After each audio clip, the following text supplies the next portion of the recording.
Vous demandez et vous ne recevez pas parce que vous demandez mal dans le but de satisfaire vos passions.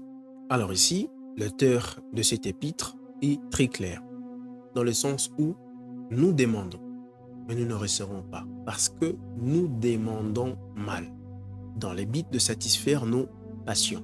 Et je vais prendre un autre verset qui me vient à l'esprit, le verset qui dit « Nous ne savons pas ce qu'il convient de demander, mais l'Esprit intercède par des soupirs inexprimables. » Alors, nous comprenons en mettant en parallèle ces deux passages, c'est que nous avons besoin du Saint-Esprit pour bien prier. Donc, vous voyez que la cause, c'est d'abord la mauvaise motivation.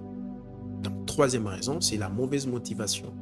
C'est que nous sommes motivés avec des choses qui ne sont pas en accord avec la volonté de Dieu suivant un temps donné, suivant une période bien donnée ou une époque bien précise.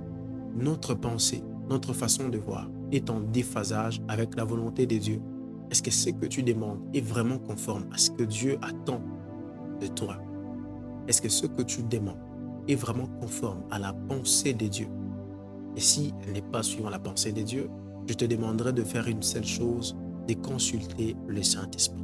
Ayons une bonne motivation, ne prions pas pour montrer aux autres que nous prions, ne demandons pas de choses pour prouver aux autres, mais prions et demandons des choses suivant la volonté de Dieu.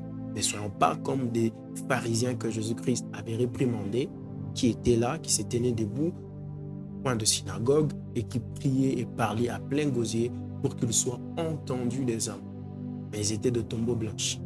Ne soyons pas comme eux, marchons dans la pensée de Dieu pour que nous puissions avoir des exaucements.